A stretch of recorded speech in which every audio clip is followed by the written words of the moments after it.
अगर मैं कह रहा हूं कि कैंसर बीमारी नहीं है तो उसके कैंसर साथ बीमारी नहीं है। कैंसर बीमारी नहीं है। Cancer, diabetes, obesity, heart disease, hypertension actual बीमारी मॉलिक्यूलर हेल्थ पे है, जिसकी चर्चा कोई नहीं करेगा। आप जो अंदर ग्राह्य कर रहे हैं, खा रहे हैं, उससे इनको ठीक कर सकते हैं, रोक सकते हैं, होने नहीं दे सकते हैं। आपने आज बीपी की गोली किसी की चालू करी, अभी 20 mg चालू की, कुछ दिनों में 40 mg, किस दिन में 3 दवाई 4 दवाई, फिर हार्ट अटैक क्यों हुआ? आप सोचिए कि डायबिटीज के रोगी को कहते हैं 2-2 घंटे पे खाना खाओ। मैं खुद देखता हूँ sir, being a diabetes reversal coach, ये सबसे बड़ा बर्बादी का कारण, मर जाएगा वो। कैंसर के इंसिडेंसेस बढ़ रहे हैं और कैंसर के अर्ली डायग्नोसिस के क्या सिम्टम होने चाहिए, कैसे हमें से प्रिवेंट कंट्रोल कर सकते हैं, क्योंकि जैसे ही कैंसर का नाम सुनता है एक इंसान का पूरा फेथ खत्म हो जाता है। मतलब लगता है अब तो मेरा जाना हो गया। कैंसर में कहीं कुछ बाहर से नहीं आया, अपने अंदर के शरीर की अपनी कोशिकाएं ही कैंसर बन गई। कितने बेशर्म लोग हैं, हीरो भी हैं, जो प्रचार कर रहे हैं आजकल तंबाकू का। उन बेशर्मों को मैं कहता हूं कि तुम पहले आओ पब्लिक में और 10 दिन तंबाकू खाओ पब्लिक के सामने। सरकार को मालूम है जितने भी फास्ट फूड सेंटर खुल रहे हैं, अल्कोहल, टोबैको, ये सब जहर है, स्लो पॉइजन परोसा जा रहा है। हर समय मैं कहता हूँ trust your doctor but don't do blind trust. बच्चा पैदा होता है, लाइफ टाइम तक शुगर बहुत कॉमनली कंज्यूम होती है। Is there any connection of sugar and cancer? पूरी तरह से कनेक्शन है। जैसे बड़े इंसान को अल्कोहल की आदत लगती है, अल्कोहल फैटी लिवर कराता है, अल्कोहल कैंसर कराता है। सिमिलरली शुगर बच्चों को एडिक्ट करता है, फैटी लिवर करता है और कैंसर कराता है। दोस्तों, आज हमारे देश में डायबिटीज, ब्लड प्रेशर, कैंसर जैसी लाइफस्टाइल बीमारियां बढ़ती जा रही हैं और इन बीमारियों का बढ़ने का कारण क्या है, आज हर दूसरे घर में ये सारे मरीज बैठे हुए हैं। तो आज के इस पॉडकास्ट में हमारे बीच बहुत ही खास गेस्ट हैं और खासकर वो मेडिकल फील्ड से हैं, ऑन्को सर्जन हैं डॉक्टर अंशुमन कुमार, और उन्होंने आज तक 40,000 सर्जरी कर चुके हैं। और वो पहले ऐसे डॉक्टर मुझे मिले जो मेडिसिन छोड़ने की बात करते हैं, जो होलिस्टिक हीलिंग की बात करते हैं, जो मैं खुद अपने डायबिटीज रिवर्सल प्रोग्राम में बताता हूँ। सो इस पूरे पॉडकास्ट में आपको पूरी बहुत कुछ वैल्यू मिलने वाली है। मेरी आप सभी से रिक्वेस्ट है, इस पूरे पॉडकास्ट को पूरे ध्यान से सुनिएगा। एक बार नहीं, 2 बार 4 बार आप सुनेंगे, देखेंगे, आपको काफ़ी चीज़ें क्लियर होंगी। और अगर आपको पसंद आता है तो अपने नियर डियर फैमिली मेम्बर को ज़रूर शेयर कीजिएगा। So without any further delay शुरुआत करते हैं आज की इस पॉडकास्ट की। डॉक्टर अंशुमन सर, आपका बहुत बहुत स्वागत है आज के इस पॉडकास्ट में। और मुझे मालूम है इस पॉडकास्ट के माध्यम से लाखों करोड़ों लोगों को हेल्थ केयर के बारे में बहुत डीपर लेवल की नॉलेज मिलने वाली है। धन्यवाद।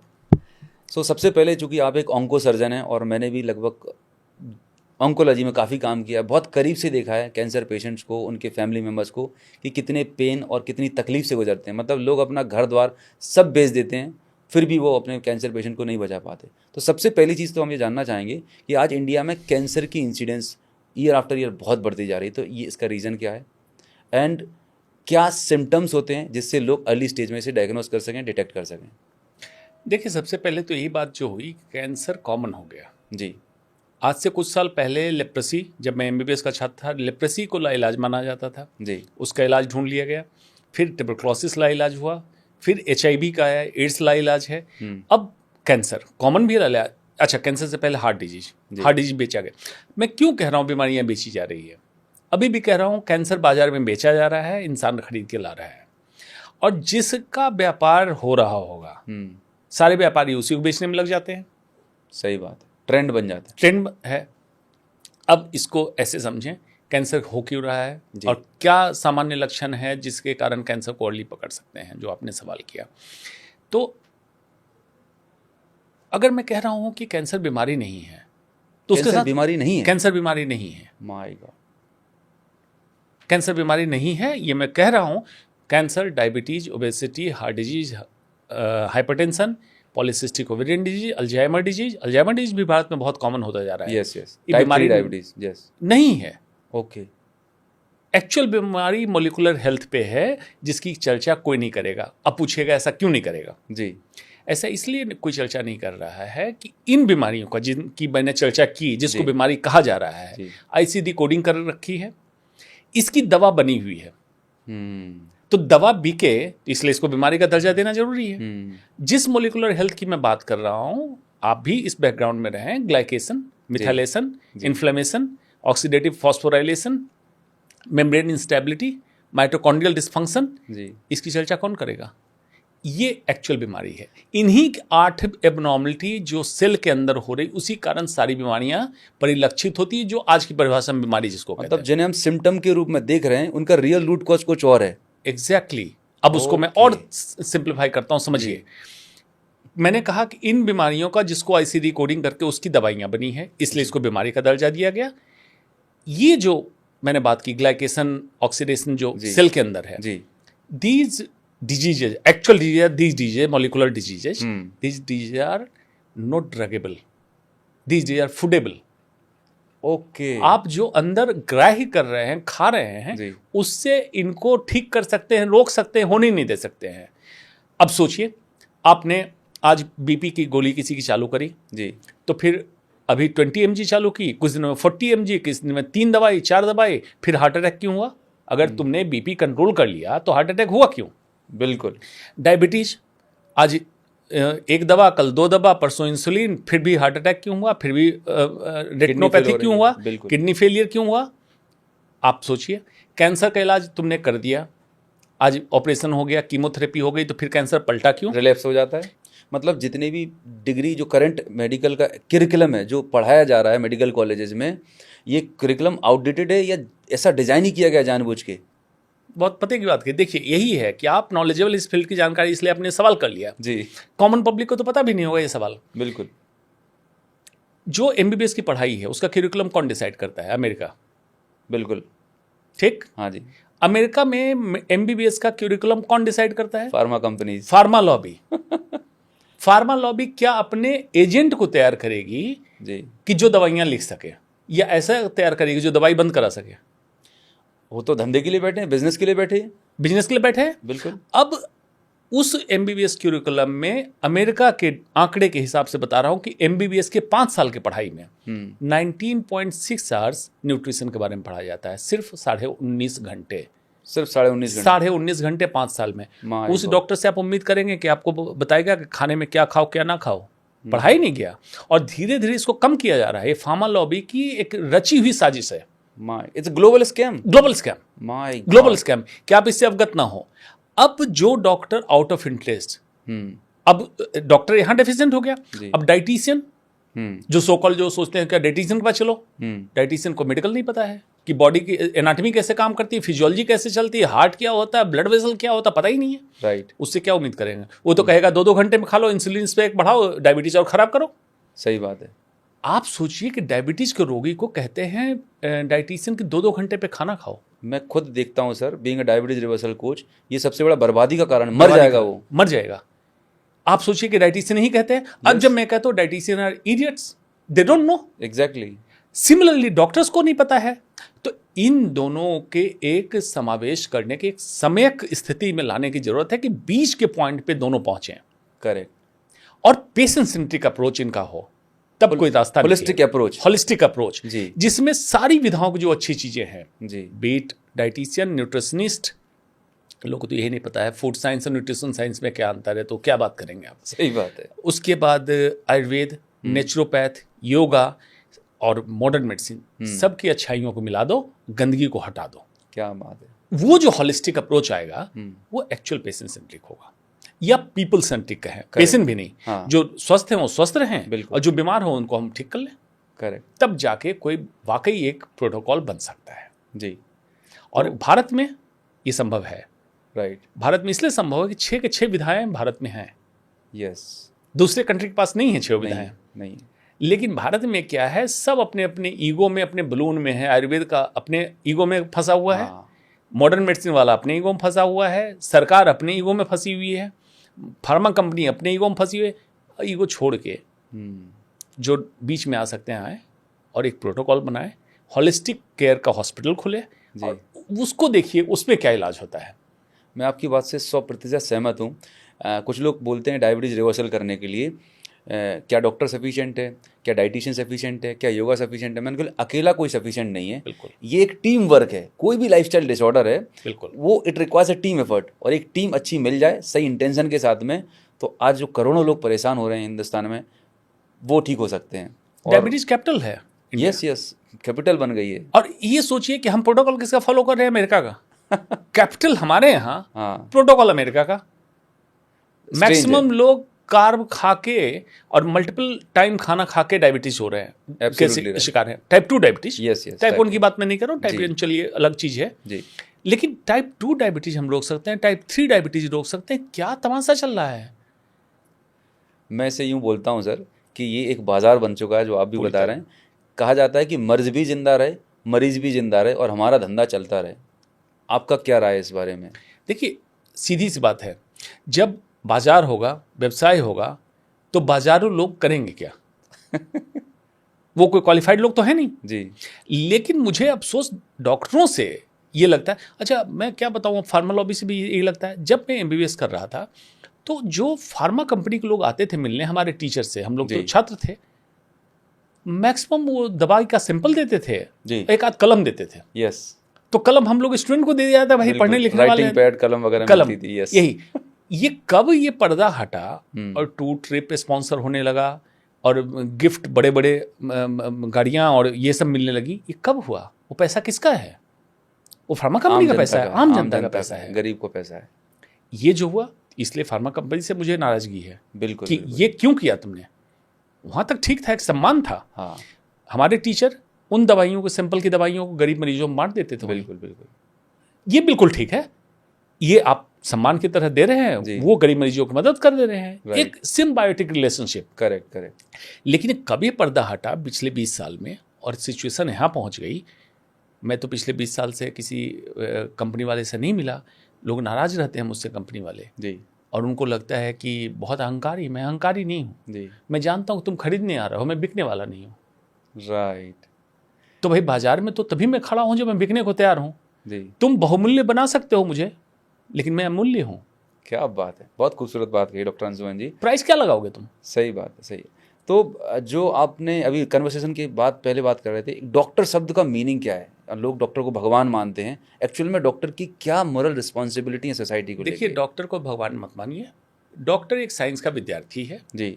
और डॉक्टर जो वर्ड है, लैटिन वर्ड डॉसियर से निकला, जिसका मतलब था टीचर। ओके। शिक्षक। तो डॉक्टर का प्राइमरी रोल था to teach the society, okay, keep the society happy, healthy. Right. और उसके बाद कोई बीमार हो जाए तो उसका इलाज कर दे, क्योंकि इस साइंस को उसने पढ़ा हुआ था। राइट। लेकिन आज डॉक्टर का रोल रिवर्सल हो गया, इलाज करना भी रोल नहीं रह गया, पैसा कमाना रोल हो गया। ये तो गलत है। सही बात है। पहले तुम्हारा प्राइमरी रोल है कि तुमने जिस साइंस को, जिस विधा को आत्मसात किए, उससे अपने समाज को अवगत कराओ, जागरूक करो और वेलनेस पे, लोगों के स्वास्थ्य पे काम करो। अब स्वास्थ्य क्या है? हमारा मॉडर्न मेडिसिन कहता है, not mayor absence of disease, physical, mental and social wellbeing is health. Right. Ayurveda हमारा क्या कहता है? सम दोष समग्री सम धातु मलह क्रिया प्रसन्न आत्मेंद्रिय बना स्वस्थिति अभिधीयते। सभी चीज़ों का सम अवस्था में होना, बीमारियों का नहीं होना, सिर्फ ये हेल्थ नहीं है। हेल्थ नहीं है। अब देखिए विडम्बना, अब चलिए विडम्बना सुनाता हूँ आपको। Ministry of health and family welfare, स्वास्थ्य एवं परिवार कल्याण मंत्रालय, उसमें कौन से स्वास्थ्य की बात हो रही है? परिवार कल्याण की बात हो रही है, बीमारियों की बात हो रही है, ट्यूबरकुलोसिस, कैंसर, कार्डियक। बिल्कुल। तो उसका नाम रखना चाहिए ministry of diseases and illness, ministry of disease management, ministry of disease management. उसके बाद हॉस्पिटल को आप कहते हैं हेल्थ केयर। कौन सा कोना है जिसमें हेल्दी व्यक्ति जाए, कहे कि मैं और हेल्दी रहना चाहता हूँ, कहाँ पे, किस कोने में जाऊँ, किसको मिलूँ? नहीं है। तो उसका नाम रखते हैं सिक केयर। सिक केयर, वेरी ट्रू। आप इंश्योरेंस का प्रीमियम देते हैं, हेल्थ इंश्योरेंस कह के। आप हेल्दी हैं, वो इंश्योरेंस आपके काम नहीं है। बिल्कुल। आप बीमार हो, एडमिट हो मिनिमम 24 घंटे, तब जाके इंश्योरेंस आपका पैसा पे करेगा। तो उसका नाम रखना चाहिए सिक इंश्योरेंस। करेक्ट। इसका चेंज करना चाहिए, विडंबना है, बेवकूफ बना रहे हैं। Yes yes. स्वस्थ व्यक्ति अगर स्वस्थ रहे तो आपका कंट्री प्रोग्रेसिव कंट्री है। यस। जैसे मैं इसको हर समय मानता हूँ, उस देश को मैं सफल देश मानता हूँ जिसमें अस्पताल, पुलिस चौकी, कचहरी ये कम होने लगे, वो देश भी सफल है। मतलब सिविक सेंस आपका अच्छा है, राइट, केस मुकदमा नहीं होता है, मेंटल हेल्थ ठीक है और आपका फिजिकल हेल्थ ठीक है, आपको अस्पताल जाने की जरूरत नहीं है, अस्पताल की संख्या कम है। आज हमारे देश में अस्पताल की संख्या बढ़ रही है, आए दिन नए पुलिस चौकी खुल रहे हैं, कचहरी में फाइलें लाइन पे लगी हुई है। तो क्या सफल देश है, विफल देश है ये? सर इसी पॉइंट को मैं आगे लेना चाहूँगा जो आपने बताया, हॉस्पिटल्स बढ़ रहे हैं।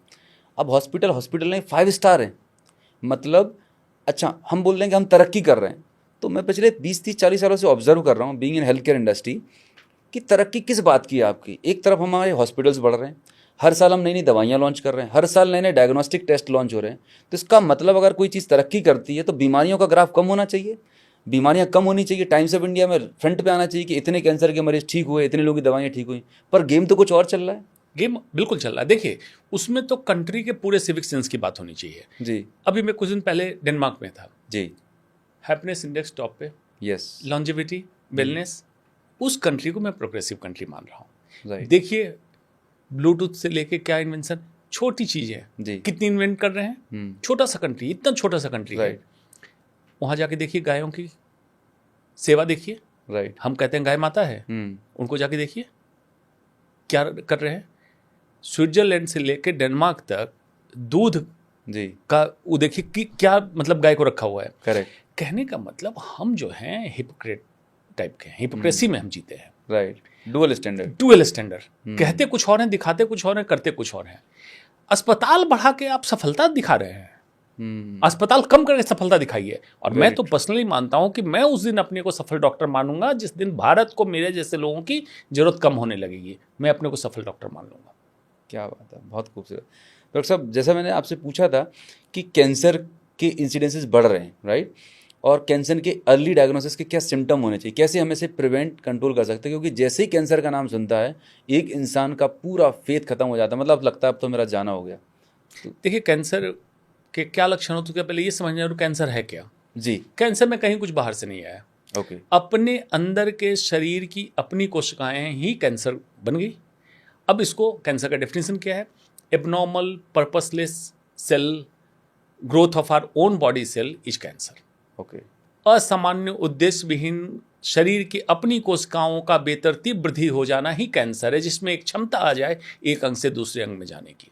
ओके कैंसर है, हाँ। मेटास्टेसिस। जी अब इसको मेटाफोरिकली उपमा के तहत समझें, हम 3 करोड़ लोग रह रहे हैं दिल्ली में। जी अब इसमें से कुछ हमारे बीच आतंकवादी बन जाए, टेररिस्ट बन जाए, राइट ये हमें ही मारने लगे, एक राज्य से दूसरे राज्य जाने लगे, एक कंट्री से दूसरे कंट्री, मेटास्टेसिस कैंसर। जी तो क्या ऐसा हुआ जो हमारी कोशिकाएं कैंसर बन गई?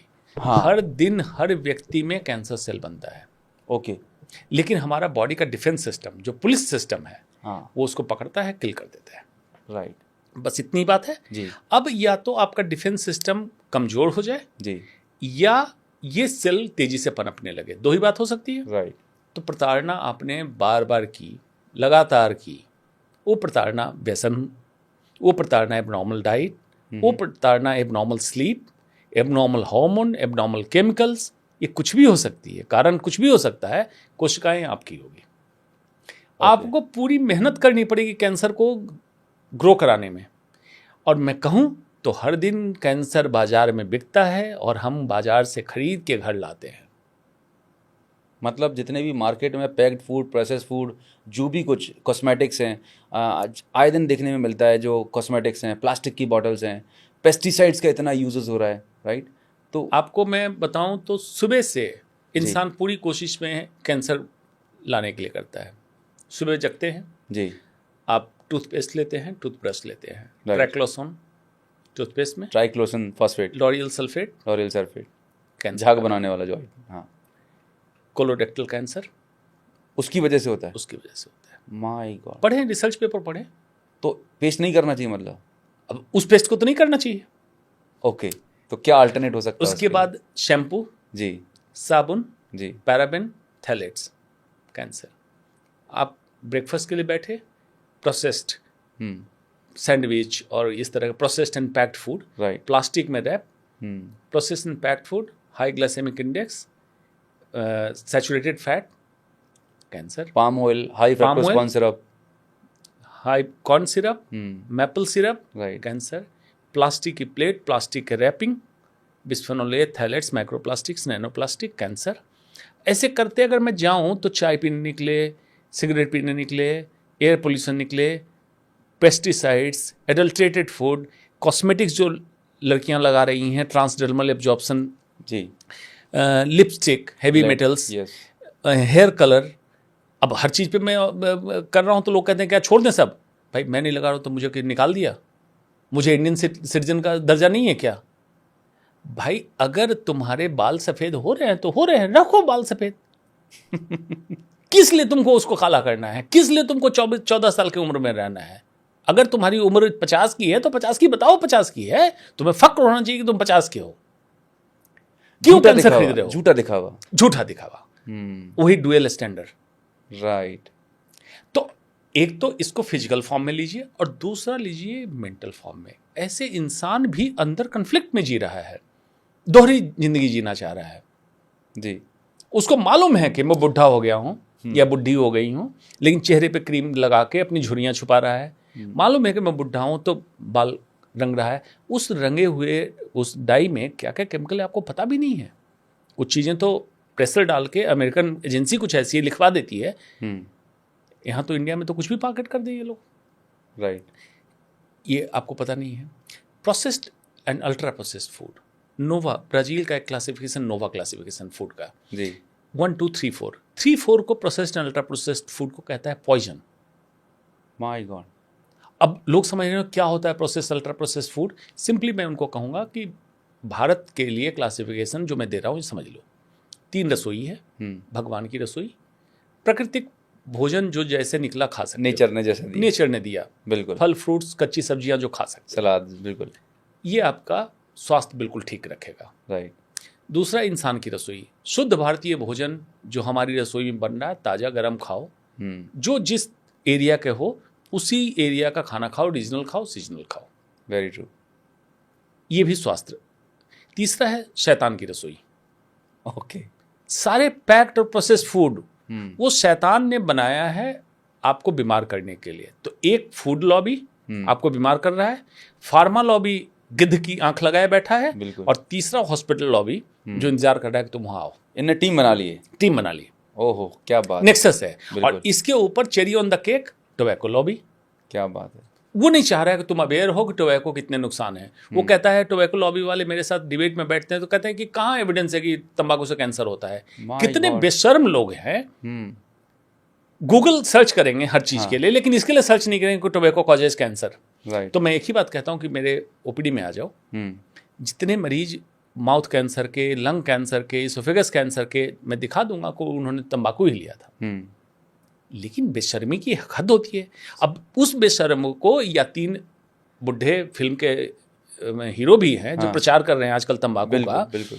उन बेशर्मों को मैं कहता हूं कि तुम पहले आओ पब्लिक में और 10 दिन तंबाकू खाओ पब्लिक के सामने, जो प्रचार करते हो या टोबैको को प्रोपगेशन करते हो।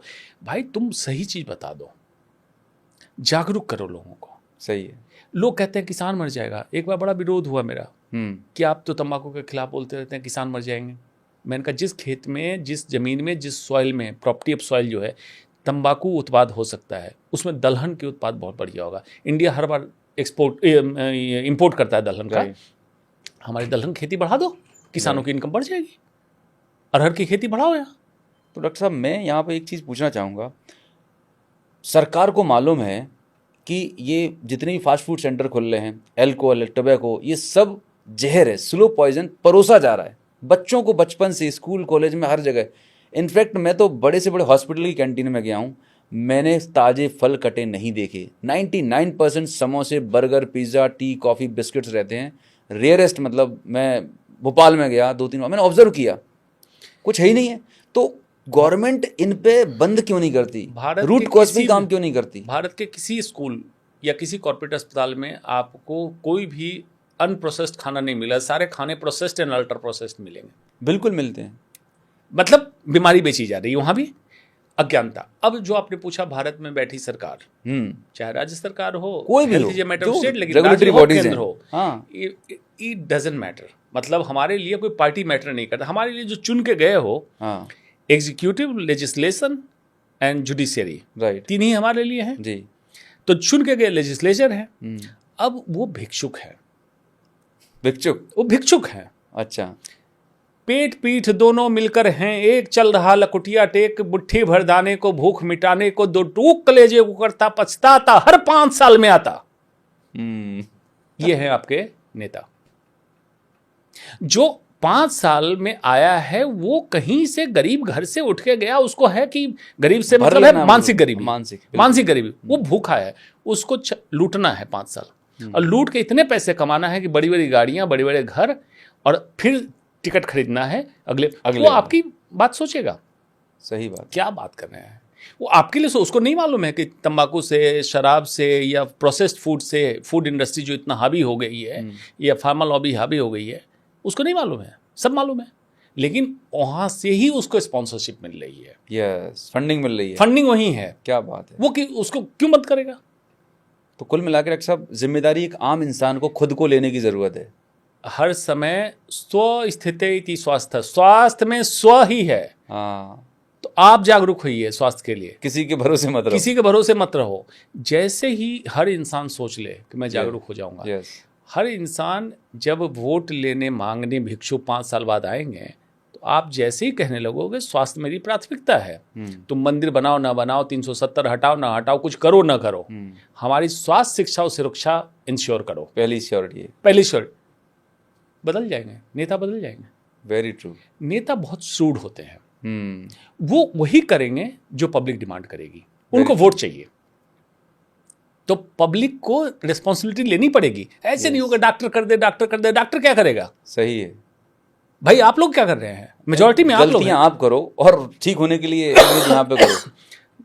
आपको जागरूक होना है जी, आपको अपनी प्राथमिकता तय करनी है, नेताओं से मांगना है, मास लेवल पे बदलाव तभी आएगा। यस, रेवोल्यूशन तभी होगा। रिवोल्यूशन तभी आएगा। एज ए डॉक्टर हम लोग अवेयर कर सकते हैं, हम सच बता दे सकते हैं, करना आपको होगा। डॉक्टर साहब, कैंसर की जब बात आती है तो कैंसर में अलग अलग डिपार्टमेंट होते हैं, सर्जरी होती है, रेडियोथेरेपी होती है, कीमो भी होती है। तो जब भी पेशेंट्स आते हैं लोग डॉक्टर के पास, तो मैंने पर्सनली कई बार ऑब्जर्व किया है कि हर किसी के अपने अलग अलग ओपिनियन रहते हैं, राइट। अगर पेशेंट मेडिसिन वाले के पास जाएगा तो पहले कीमोथेरेपी रिकमेंड करेंगे, सर्जरी वाला पहले सर्जरी करना प्रेफर करेगा। ऐसा कॉन्फ्लिक्ट क्यों है? ये किताबें सब सेम पड़ी हुई हैं। ये बिल्कुल गलत है। जब ट्रेनिंग होती है, सबसे पहले तो देखिए इसके लिए ये करना है कि पहले कैंसर के इलाज के लिए किसी भी क्वालिफाइड ऑन्कोलॉजिस्ट के पास जाएं। ग्रेट। अगर कैंसर सर्जन है तो MCH कैंसर सर्जरी की डिग्री है कि नहीं चेक करें, और कोशिश करें कि देखिए सरकारी कॉलेज से पढ़ा हुआ है कि नहीं। जी, 2 चीज़ जरूर चेक करना चाहिए उसको। मेडिकल ऑन्कोलॉजिस्ट है, DM मेडिकल ऑन्कोलॉजी की डिग्री देखें जी, और MD रेडिएशन ऑन्कोलॉजी की डिग्री, ये तो इंश्योर कर दें। कोई ऑर्गन स्पेसिफिक कैंसर सर्जरी नहीं होती है या कैंसर मेडिसिन नहीं होती है। राइट।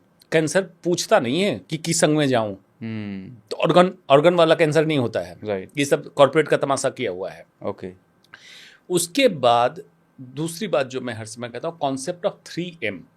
ओके। ऑन्कोलॉजिस्ट क्या होता है? ऑन्कोलॉजिस्ट का माइंड। हम लोग की ट्रेनिंग कैंसर सर्जन को भी कीमो और रेडिएशन की ट्रेनिंग दी जाती है, इसलिए कि आपको पता हो। आप दोगे नहीं, हाँ। पता होना चाहिए। राइट। सिमिलरली सर्जरी में क्या होता है ये मेडिकल ऑन्कोलॉजिस्ट को पता होना चाहिए। ओके। रेडिएशन में क्या होता है हम लोग को सबको पता होना चाहिए। कॉन्सेप्ट ऑफ 3M क्या है? First M is man, that is मजदूर, that is surgeon. Okay. Second M is medicine, that is chemotherapy, and third M is machine, that is radiotherapy. Okay. तो एक ऑन्कोलॉजिस्ट के दिमाग में कॉन्सेप्ट ऑफ 3M होना चाहिए कि मरीज जब मेरे पास आया तो ये कॉन्सेप्ट ऑफ 3M को कैसे मिक्स मैच करें कि इस मरीज का बेस्ट इलाज मैं दे सकूं। Right. Patient centric protocol. Okay.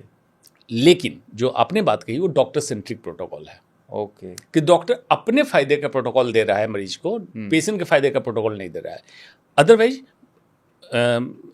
चाहे सर्जन के पास भी आ, अगर उसको लगता है कि न्यूरोएडजुवेंट कीमोथेरेपी देना है तो कहेगा पहले 3 साइकिल न्यूरोएडजुवेंट कीमोथेरेपी लो, पेट करके मैं चेक करूंगा, अगर श्रिंकेज इतना हो गया कि सर्जरी के लायक होगा सर्जरी होगी, फिर रेडिएशन या कीमो जो भी करना है। ये बात समझ में आई। या लगता है बहुत अर्ली स्टेज है, सर्जरी करो, तो सर्जरी सर्जन भी बोलेगा, मेडिकल ऑन्कोलॉजिस्ट भी बोलेगा, रेडिएशन ऑन्कोलॉजिस्ट भी सर्जरी बोले, तब तो समझो कि ये लोग एथिकल ग्रुप ऑफ डॉक्टर्स हैं। Okay. Otherwise go and take second opinion. और हर समय मैं कहता हूँ trust your doctor but don't do blind trust. Okay. Blind test मत करो, टेक सेकेंड ओपिनियन। जब भी कंफ्यूजन हो जाओ दूसरे डॉक्टर को मिलो, सेकेंड ओपिनियन लो। सर, कैंसर का और शुगर का, क्योंकि आज हमारे घरों में चीनी, बच्चा पैदा होता है लाइफ टाइम तक शुगर बहुत कॉमनली कंज्यूम होती है। Is there any connection of sugar and cancer? पूरी तरह से कनेक्शन है, सिर्फ साइंस को समझने की जरूरत है। जी। कैंसर को, शुगर को पहले तो मैं कहता हूँ alcohol for the children. Alcohol for the children? Alcohol for the children. जैसे बड़े इंसान को अल्कोहल की आदत लगती है, जी, अल्कोहल फैटी लिवर कराता है, बिल्कुल। अल्कोहल कैंसर कराता है। सिमिलरली शुगर बच्चों को एडिक्ट करता है, फैटी लिवर करता है और कैंसर कराता है। कैसे? अब उस पर चर्चा करते हैं। कुछ लोग कहते हैं कि शुगर कैंसर का खाना है, शुगर बंद कर दो तो कैंसर सेल मर जाएंगे। गलत है, बिल्कुल बकवास है। अच्छा, कैंसर सेल को शुगर स्टार्व करने के लिए आपको बॉडी के सारे सेल को मारना हो, मतलब प्रैक्टिकली हमें मरना होगा कैंसर सेल को मारने के लिए। ओके, तो ये संभव नहीं है। नहीं है। Glucose is essential for life, right, but glucose is not essential in the food. अब ये कॉन्सेप्ट क्या है?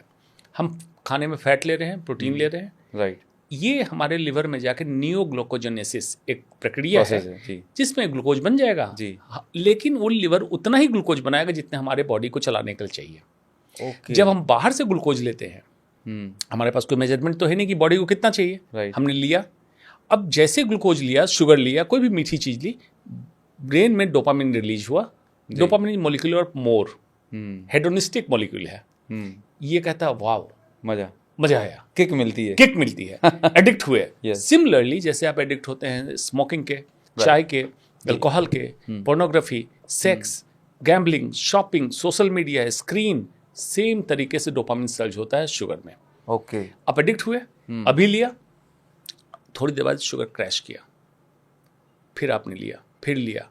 जितनी बार आपने शुगर लिया, अब बॉडी को इतनी जरूरत नहीं थी, लिवर उसको रिलीज किया, फैटी लिवर बनाया, स्टोर कर लिया जी। अब बॉडी बार बार सेंस कर रही है, इंसुलिन जो हार्मोन है, जब आपने लिया इंसुलिन स्पाइक हुआ, राइट, उसके बाद फैटी लिवर बना। अब इतने इंसुलिन में काम नहीं चल रहा तो इंसुलिन स्पाइक बढ़ा दिया, insulin resistance, diabetes, insulin spike and insulin like growth factor 1 IGF-1 release होगा। दोनों कैंसर प्रोमोटर है, basically growth hormone kind of thing, growth hormone है जी। तो जैसे ही कैंसर सेल, मैं जब कह रहा हूँ बॉडी में बन रहे हैं, बहुत सारे आपके एक्सपोजर भी हो रहे हैं और उस समय आप बार बार ग्लूकोज भी ले रहे हो, insulin spike and IGF-1 growth factor, ये कैंसर प्रोमोटर का काम कर रहा है। ओके, तो indirectly sugar leads to insulin spike and IGF-1 release और वो कैंसर प्रोमोटर का काम करेगा। राइट, ठीक, इस तरह से साइकिल, इस तरह से साइकिल है। लेकिन एडिशनली शुगर क्या कर रहा है आपका? Polycystic ovarian disease, fatty liver, obesity, Alzheimer's disease, attention deficit disorder बच्चों में 50 प्रॉब्लम कर रहा है। तो कुल मिला के जो मैं भी हमारे प्रोग्राम्स में लोगों को डिस्कस करता हूँ कि insulin resistance, right, is the main central point of all major lifestyle diseases, चाहे वो टाइप 2 डायबिटीज हो, हाइपोथायराइड, PCOD, PCOS, कैंसर, और इवन यहाँ तक बताया गया कि टाइप 2 डायबिटिक पेशेंट को रिसर्च बताती है कि 20 से 30% ज़्यादा रिस्क हो जाती है कैंसर की। एग्जैक्टली ये सच है। ओके, जैसे एक डॉर्फ सिंड्रोम है, लॉरेंस सिंड्रोम है, उसमें आप देखते हैं रिसेप्टर ब्लॉकेज होता है जी, तो वो कैंसर रेजिस्टेंस है प्रैक्टिकली। ओके, तो जितना इंसुलिन रेजिस्टेंस बढ़ाएंगे तो इंसुलिन रिसेप्टर और ज़्यादा बढ़ेगा क्योंकि रेजिस्टेंस है, बिल्कुल, तो जितना बढ़ेगा उतना रिस्क बढ़ता जाएगा। तो 20-30% तो मिनिमम रिस्क बढ़ेगा डायबिटिक। और देखिए अफसोस, बस आप डायबिटीज के लिए काम कर रहे हैं जी, डायबिटीज रोगी को इंसुलिन देते हैं, टाइप 2 डायबिटीज को इंसुलिन देते हैं। मैं तो बोलता हूँ डिजास्टर है, जल्दी दुनिया से पहुंचाने का सबसे बढ़िया रास्ता है। या सल्फोनिलूरिया देते हैं कि और इंसुलिन को रिलीज कर रहे हैं। यस, तो मतलब इंसुलिन रेजिस्टेंस ऑलरेडी है जी, मतलब एक थका घोड़ा और आप उसको चाबुक मार रहे हैं कि और दौड़ो, ऊपर से रेजिस्टेंस और बढ़ा रहे हैं जी। ये प्रॉब्लम इंसुलिन सेंसिटिविटी की है। इंसुलिन सेंसिटिविटी बढ़ाने के लिए आपने क्या किया? राइट, कुछ नहीं। तो पूरा सिस्टम ही डायबिटीज के ट्रीटमेंट का गलत है। एग्जैक्टली, प्रॉब्लम इंसुलिन रेसिस्टेंस है, रियल रूट को जो मॉलिक्यूलर लेवल पर आपने करी, और हम सिर्फ ब्लड शुगर लेवल के रीडिंग को मैनेज कर रहे हैं ग्लूकोमीटर पे। अब उस पर चलिए ब्लड शुगर पे बताता हूँ। ब्लड शुगर मॉनिटर कर रहे हैं जी, चाहे मॉर्निंग करें चाहे कभी करें। जी, जी। उसमें क्या मॉनिटर होता है? Blood glucose levels. आप फ्रूट्स खा रहे हैं, जी। फ्रुक्टोज, हाँ, that is 3 times more deadly than glucose. Exactly, लेकिन फ्रुक्टोज लेवल कौन मेजर कर रहा है? नोबडी, बात ही नहीं हो रही उसके बारे में, उसकी बात नहीं हो रही है। इंसुलिन रेजिस्टेंस से सी पेप्टाइड कौन मेजर कर रहा है डायबिटिक में? बहुत कम लोग करते हैं। कम लोग कर रहे हैं जी, तो आपको पता ही नहीं है कि इंसुलिन रेजिस्टेंस है क्या है, ब्लड ग्लूकोज लेवल का। ब्लड ग्लूकोज मतलब आप लेबोरेटरी की रिपोर्ट ठीक कर रहे हैं, न कि मरीज ठीक कर रहे हैं। एग्जैक्टली, उस मरीज को ठीक करने के लिए उसके मॉलिक्यूलर लेवल पे कहाँ आपने काम किया? नहीं किया जा रहा है। तो जो 8 बीमारियां मैंने बताई जो फूडेबल है उसमें दवा नहीं चाहिए, तो फिर फार्मा लॉबी कहेगी भाई आपको बैठाया किस लिए एजेंटी करने के लिए? राइट, आप दवाई नहीं लिख रहे हो, उसको बता रहे हो कि दवाइयाँ नहीं चाहिए, तुम लाइफस्टाइल ठीक करो। हॉलिस्टिकली हम पूरा प्लान करेंगे जी। और तुम ठीक हो जाओगे। तो जैसा आपने बताया कि ठीक हो सकते हैं, जैसे मैं डायबिटीज रिवर्सल की बात करता हूँ, संभव है, बिल्कुल संभव बीइंग है। ए डॉक्टर, राइट, क्या कैंसर को भी रिवर्स किया जा सकता है, हील किया जा सकता है, रिवर्स किया जा सकता है, just like diabetes and other lifestyle diseases? देखिए, जितने विधा को हम देख चुके हैं जी उसमें सब में है कि जब ट्यूमर फॉर्मेशन हो गया है जी उसको निकालना पड़ेगा, क्योंकि उसकी रेट ऑफ ग्रोथ इतनी फास्ट है जी। कि रिवर्सल तक टाइम देंगे तब तक मेटास्टाइज कर देगा, और ज्यादा प्रॉब्लम क्रिएट करेगा। उसको आप निकालिए। जी, ये हुआ एलिमिनेट कर दिया, एलिमिनेट कीजिए। ठीक ये हुआ धुएं पे पानी डालना। करेक्ट, फिर आप काम कीजिए मॉलिक्यूलर हेल्थ पे, ओके ताकि आग भी बुझे, ओके ताकि दोबारा कैंसर ना बने, जी या उसके माइक्रोस्कोपिक सेल्स जो छूटे हुए हैं जी, उसमें हीलिंग का काम हो, मतलब वो रिवर्सल चालू हो जाए, क्योंकि अब बहुत जी। तेजी से बढ़ नहीं रहा है, करेक्ट, एग्रीगेटेड सेल नहीं जी। है। अब एग्जाम्पल के तौर पे 10⁹ cell is equal to 1 centimetre tumor. 10⁹ 10 cells. to 9, okay. अगर मान लीजिए 4 सेंटीमीटर का किसी का ट्यूमर है तो कितना हो गया? बहुत 4 इंटू 10⁹ सेल्स, बहुत इनॉर्मस, इनॉर्मस। यस, अब इसको हम अलाउ करें रिवर्सल के लिए, वेट करें तो मेटास्टाइज कर जाएगा, ओके, कि इसमें पोटेंशियल है, तो उसको आप निकाल के बाकी माइक्रोस्कोपिक सेल्स प्लस जो सेल में अलग कैंसर बनने की क्षमता आ गई थी उसको रिवर्स करने के लिए हमें हॉलिस्टिक अप्रोच करना है। वो अप्रोच क्या है सर? नंबर क्या लाइफस्टाइल होनी चाहिए? नंबर 1 इज जी, फूड।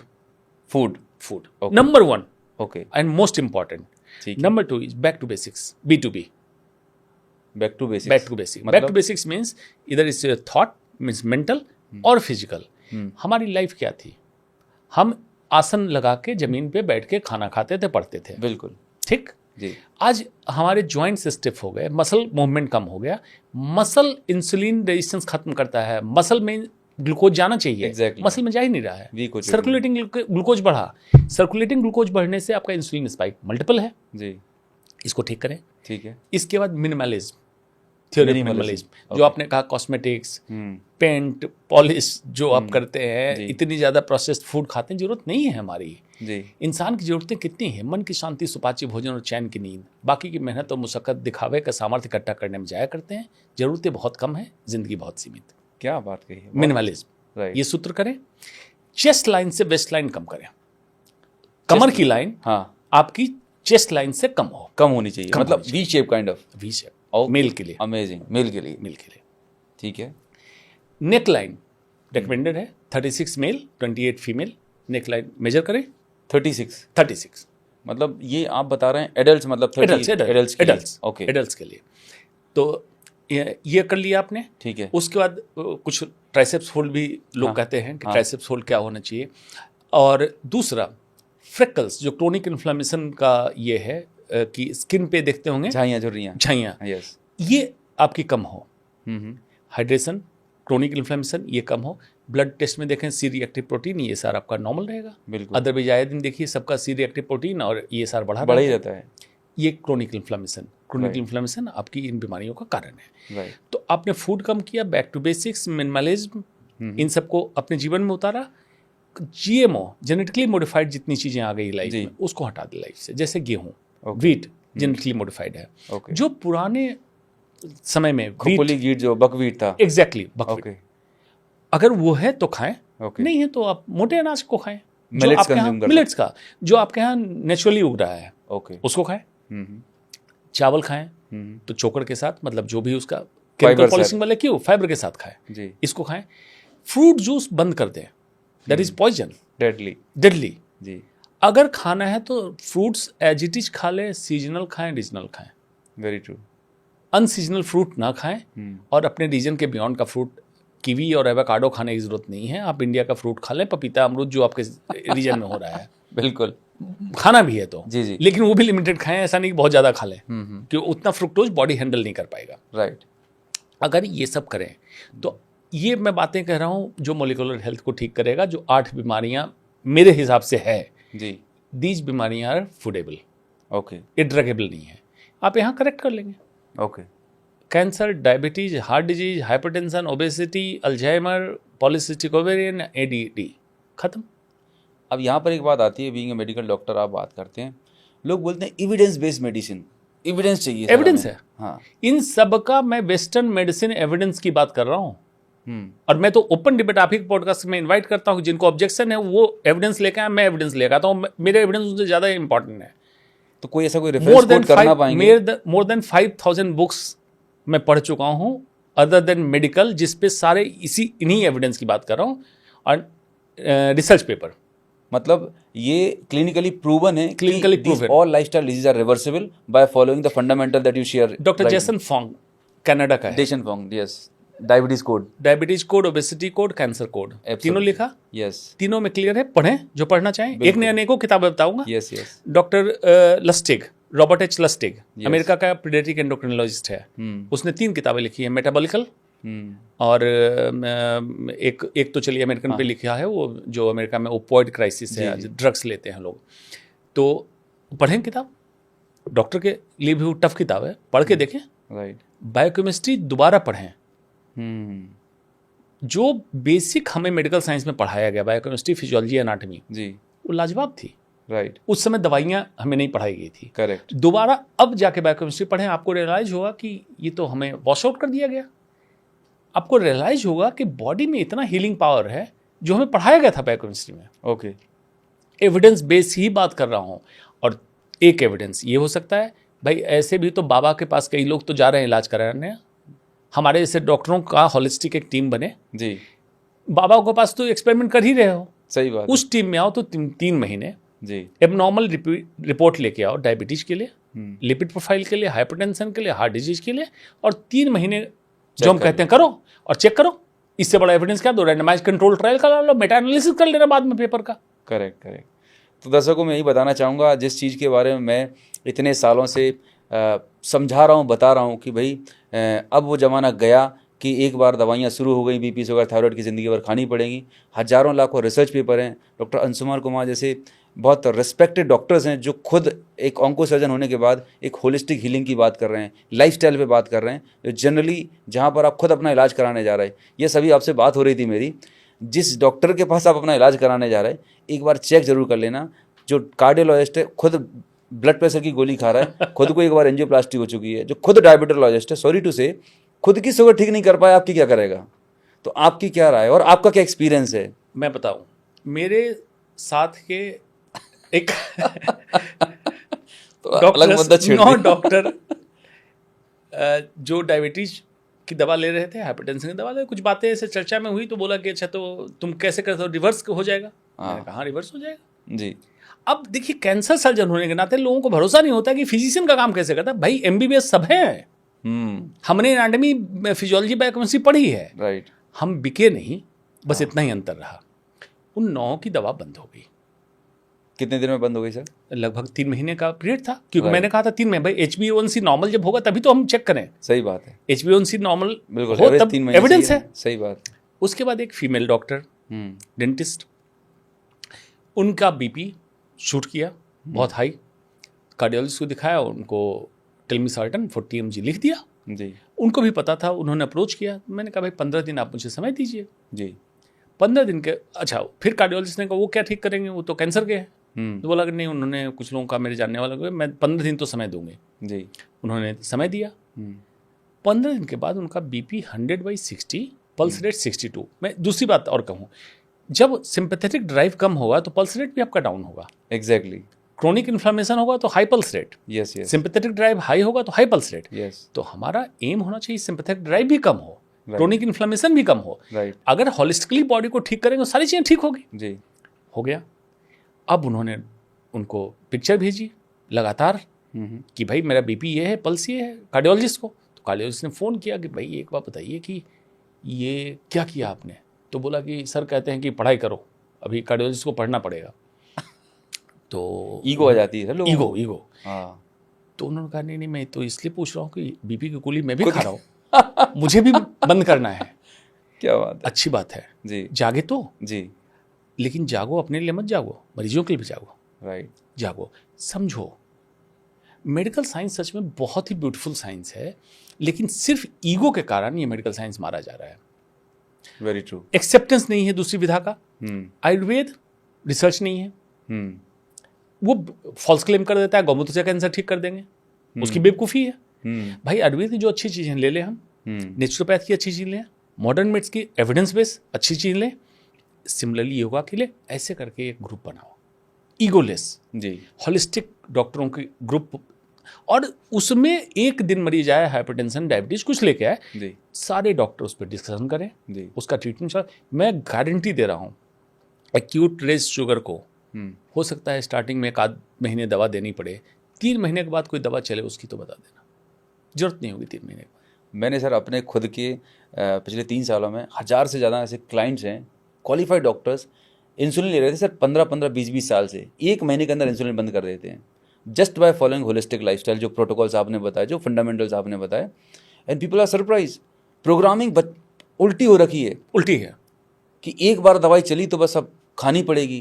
तो कभी अच्छा, इसमें जो लोग पेशेंट हैं, मुझे लगता है उनके अंदर पेशेंस की कमी है, गलती उनकी भी, एक आम आदमी की भी है। उसका रीजन है यस, फास्ट फूड कल्चर हो चुका है। हाँ जैसे आप जाते हैं फास्ट फूड में, गाड़ी ड्राइव करते हुए ड्राइववे से जी, और लेके चबाने लगते हैं, जी, वो आपको बीमार करता है। जी, सिमिलरली फास्ट फूड कल्चर में आप डॉक्टर के चैम्बर में गए हैं, जी, कभी कोई होता है कि मैं अगर पूछने लगता हूँ कि ब्रेस्ट कैंसर हो गया तो अच्छा जी। ठीक है, कहाँ रहती थी, जी, क्या एक्सपोजर था, डॉक्टर साहब तो कैंसर हो गया, वो बताया डॉक्टर साहब ने, क्या ऑपरेशन करना, ऑपरेशन कर दीजिए। माय गॉड, मैं उनका मतलब पहले से यूट्यूब गूगल यूनिवर्सिटी से पढ़ के आए। तो पर्चा बंद करके मैं कहता हूँ आप लीजिए, ऑपरेशन करने के बहुत डॉक्टर बैठे हैं, जाके कराइए, वही हो गया, धुआं शांत कर दीजिए। हाँ, वो फास्ट फूड कल्चर है Right. कि हम आए हैं, फीस दिए हैं, डॉक्टर जल्दी दवा लिखो, हमें जाने दो। वेरी ट्रू, वो ट्रीटमेंट नहीं है आपका। सही है, अभी फिलहाल शांत कर लोगे, फिर कुछ दिन में आओगे, फिर दवा हम बढ़ा देंगे। राइट, तो दोनों साइड से मरीज ने डिमांड किया, एग्जैक्टली, डॉक्टर ने बदल लिया अपने आप को। डॉक्टरों को चाहिए था भाई मैं नहीं करूंगा इलाज, मैं तो ऐसे ही इलाज करता हूँ, लाइफस्टाइल मॉडिफिकेशन कराऊंगा, ये कराऊंगा, नहीं ठीक होगा तो दवा दूंगा। तो मुझे लगता है कि आज इस दुनिया को, देश को, डॉक्टर के साथ में एक हीलर भी होना चाहिए साथ साथ में। डॉक्टर को हर समय हीलर ही होना चाहिए। वो माइंडसेट के साथ अगर देखेंगे तो मेरे ख्याल से जो इतनी तकलीफें हमारे देश में बढ़ उसका रही हैं, कारण है जी, अनूप साहब, समझिए जरा, हम इतने लोग पैदा होते हैं, कितने कम लोग डॉक्टर बनते हैं। Very true. और मैं उसके आगे एक बात करता हूँ, सर्जन बन गए। आप सोचिए कि आप किसी को चाकू मार दें, मुकदमा हो जाता है। सही बात है, और यहाँ मरीज पैसे दे रहा है कि मेरे ऊपर चाकू चलाओ, मुझे जिंदा कर दो। राइट, अपनी पत्नी आपको इतना ट्रस्ट नहीं करती है जितना मरीज आपके ऊपर ट्रस्ट बहुत करता बड़ी बात है सर, है। आप हीलर नहीं होंगे तो क्या होंगे? सही बात है, पैसा देख कह रहा चाकू चलाओ, मुझे ठीक कर दो, क्या इससे बड़ा ट्रस्ट है? भगवान को किसी ने नहीं देखा है, इतना ट्रस्ट भगवान पे भी नहीं कर। भगवान पे आएगा तो 5 सवाल पूछेगा भगवान से, मांगेगा कुछ। यहाँ तो कह रहा कुछ नहीं मांग रहे हैं तुमसे, बस ठीक कर दो मुझे। ठीक कर दो, सही बात है। अब क्या चाहिए? तो कहीं ना कहीं जो अभी एकेडमिक्स है, जो ट्रेनिंग्स है, वहाँ पर ये रिफॉर्म करने की बहुत फंडामेंटल रिक्वायरमेंट है। देखिए मेरी अगर मानिए तो मैं तो कहूँगा दर्शन शास्त्र MBBS में पढ़ा देना चाहिए। फिलॉसफी ऑफ इंडिया जी, जो हमारा है, जी, इंडिया का फिलॉसफी, चाहे वेदांत हो, जी, चाहे बुद्धिज्म हो, चाहे जैनिज्म हो, जी, ये उसी में पढ़ा देना चाहिए। इंक्लूडिंग वैषयिक, न्यायिक, जी, जो भी हमारी भारत की फिलॉसफी है, जी, वो 6 फिलॉसफी पढ़ा दो राइट। डॉक्टरों को, शायद कुछ सुधार हो जाए। मेरे ख्याल से वेस्टर्न डॉक्टरी जो- क्या, ये तो हमारे फंडामेंटल बचपन से ही अगर बचपन लग से जाए पढ़ा- अगर पढ़ा दे तो तो पूरा बहुत- देश कितना खूबसूरत हो पूरा जाए। चेंज हो जाएगा, पूरा चेंज हो जाएगा।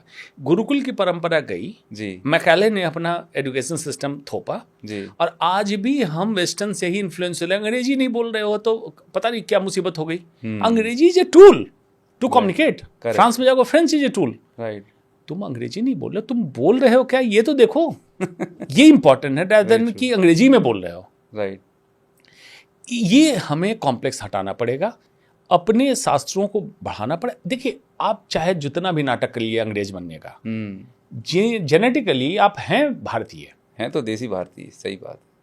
अब नाटक कम कीजिए और देसी स्टाइल में आप ये बताइए टू द पॉइंट करेक्ट, कि 4-5 इंपॉर्टेंट चीजें आप क्या कर पाएंगे। जी, इतनी सच्चाई से हर इंसान कर ले तो दर्शन शास्त्र पढ़ेगा तो यही हो जाएगा कि उसको रियलिटी की जानकारी होगी। देखो यार, एक लिमिटेड समय के लिए आया हो, एक लिमिटेड काम करना है तुमको, राइट, उसमें चुन लो ना 4-5 कौन सा काम तुम करोगे, करेक्ट, अच्छे से करके जाओ। सही है, जाना है तुमको, पक्का है, डिसाइडेड है। यही भुलवा दिया जाता है। वेस्टर्न फिलॉसफी क्या करता है, इसको भुलाने कहता है कि इसको भुलाओ पहले। आज मैं जियो, बस आज भोग लो, कल का किसने भोगो। देखा। मैं तो खुद कहता हूँ बिल्कुल भौतिकवादिता को पूरी तरह जियो, बिना भौतिकवादिता की सीढ़ी के अध्यात्म तुम नहीं पाओगे। सही बात, जियो, राइट, लेकिन जियो और एट द सेम टाइम ये भी तो सोचो कि तुम्हें कुछ अच्छा ही करना है, तुम इसलिए होमोसेपियंस में पैदा हुए हो, ह्यूमन होमोसेपियंस जो आज हम लोग जनरेशन चल रहा है, तो इसमें कोई तो खास बात होगी। सही बात है। नहीं तो ऑर्थोपोड्स में पैदा होते हाँ, कुत्ता बिल्ली बिच्छू कुछ भी बन सकते थे, रेप्टाइल बन सकते थे। हाँ? पर परमात्मा ने मनुष्य जन्म दिया तो जरूर इस जर्नी को कुछ वर्थवैल बनाने के लिए, एक जो इस प्रोसेस को एक नेक्स्ट लेवल पे ले जाने के लिए, कुछ कंट्रीब्यूट करने के लिए भेजा है। शायद हम भूल गए या मैं बताया नहीं जा रहा। Great sir. सो डॉक्टर हंस, हमने कैंसर के बारे में बात की। कैंसर के अलग अलग टाइप भी होते हैं, अलग अलग बॉडी में लेवल्स भी प्रोग्रेशन रहते हैं। आपने बताया कि एक स्टेज रहती हैं जिन पे हम रिवर्सल कर सकते हैं। तो किस स्टेज में रिवर्सल पॉसिबल है, राइट? किस स्टेज पे उसे रिवर्सल संभव है? देखिए, pre cancer stage reversal possible है। या प्री कैंसर से एक चीज होती है मेटाप्लेजिया, इसको मसल कार्सिनोमा के लिए, कि बस चेंजेस चालू हुए हैं, इसको छोड़ देंगे तो डिस्प्लेजिया, कार्सिनोमा इन सीटू, जिसको प्री कैंसर कहते हैं, उसका कैंसर। तो मेटाप्लेजिया तो बिल्कुल रिवर्स हो जाएगा, आप जो भी कारण है उसको हटा लें। प्री कैंसर से रिवर्सल होगा, हीलिंग, क्योंकि नंबर ऑफ सेल्स कम है। राइट। जब कैंसर हो गया, मतलब ट्यूमर फॉर्म में बन गया, तो ये है कि उस मेन ट्यूमर को हटाना है और बाकी में रिवर्सल। तो ये जिस दिन आप ट्रीटमेंट, मतलब मरीज आपके पास, उसी दिन से ट्रीटमेंट चालू करें। ट्रीटमेंट से मतलब है कि उसके लाइफस्टाइल मॉडिफिकेशन, होलिस्टिक अप्रोच चालू करें, ताकि ये कैंसर लोकलाइज होने लगे, जिसको सर्जरी से आप निकालेंगे, बाकी में रिवर्सल चालू हो जाए। तो इसके लिए एक बहुत फेमस नवजोत सिद्धू का केस आया था, कैंसर का उन्होंने रिवर्स किया था। और मैंने सुना है कि intermittent fasting play very important role in जो लाइफस्टाइल डिजीज को रिवर्स करने में। तो आपका क्या एक्सपीरियंस है? देखिए, सिद्धू की दिक्कत क्या रही जी? सिद्धू ने बातें सारी विज्ञान की अच्छी बातें की थी जी, लेकिन है क्या क्रिकेटर? हाँ, चौका छक्का मारने की आदत है, ठोको ताली, ऊपर से नेता, हाँ, अतिशक्ति अलंकार, बिल्कुल। यही में गड़बड़ कर गया। अगर उसको बहुत गंभीरता से इस बात को कहता तो सारी चीजें विज्ञान की कही थी।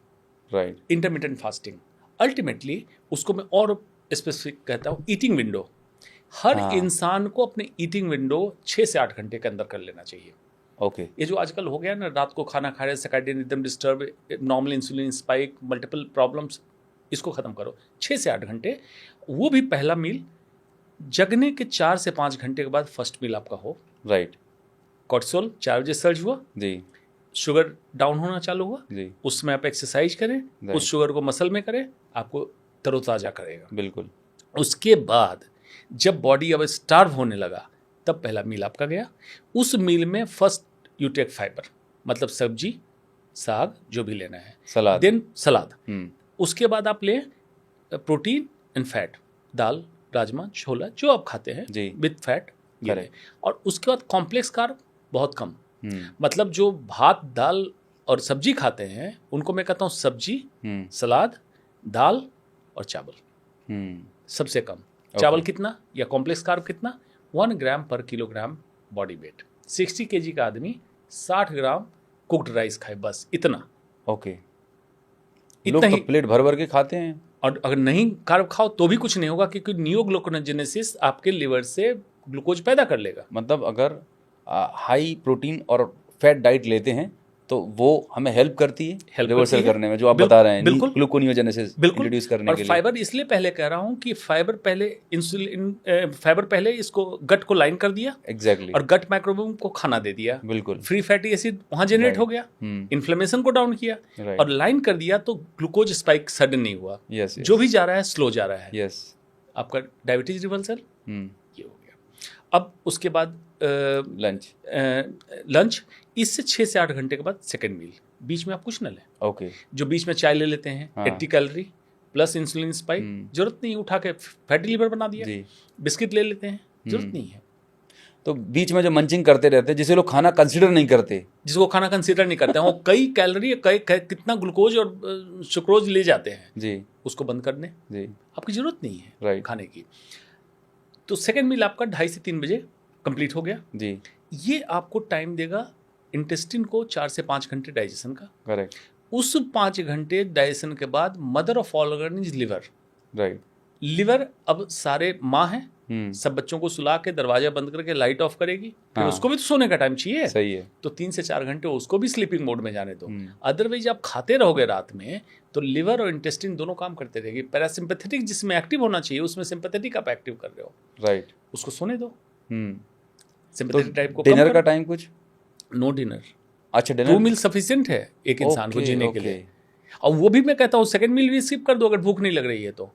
करेक्ट। अब- ओमेड जैसे बोलने लगे आजकल, फैंसी। बिल्कुल। अब ये बात हो गई ईटिंग विंडो मैंने कर दी तो ऑटोमेटिकली 14 से 16 घंटे 18 घंटे आपका इंटरमीडिएट फास्ट हो गया। Very nice. अभी रिसेंटली परसों ही रिसर्च आया है कि alternate day fast is even better than intermediate fast. कैसे करेंगे सर? तो आज आपने खाना खाया प्रॉपर, जी। कल आप खाना ना खाएं 24 पूरे घंटे, दिन? 24 घंटे। ओके। उसमें अलाउड है वाटर।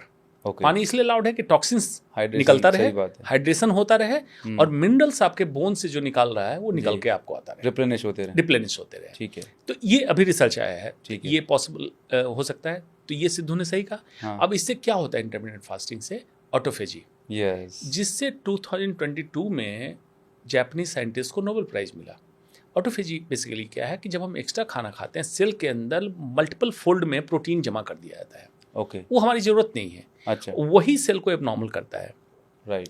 ऑटोफेजी क्या करता है? फास्ट पे है, इसको डिसॉल्व करता है। ऑटो मीन्स सेल्फ, फेजी मीन्स खाना, ईटिंग। यस। ईट कर लिया, इसी को खा के वो काम चलाता है। तो जो एबनॉर्मल सेल है उसको डिस्ट्रॉय कर देता है राइट। और मल्टीपल फोल्डेड प्रोटीन को अनफोल्ड कर देता है। तो एबनॉर्मल सेल आपके डिस्ट्रॉय हो जाते हैं। ओके। बड़े सिंपल फिलॉसफी है। दूसरा उसने कहा, सिद्धू ने, हल्दी P53 हाइपरमिथाइलेशन रिवर्स करता है। ये मेरा रिसर्च टॉपिक है, इंटरनेशनल पेपर में पब्लिश हुआ है। Okay. P53 I think oncogene. Oncogene, okay. उसका hypermethylation is Yes. Responsible carcinogenesis, cancer Right, formation. right. उसको रिवर्स करता है हल्दी का कर्क्यूमिन। कर्क्यूमिन जो रहता है। कर्क्यूमिन। Yes. अब कर्क्यूमिन का फिर बाजारवाद आ गया, टैबलेट आ गया। हाँ। हल्दी में कर्क्यूमिन, बिस्कर्क्यूमिन, डिस्कर्क्यूमिन तीनों है। कर्क्यूमिन ड्राइव करके आप बांट रहे हैं।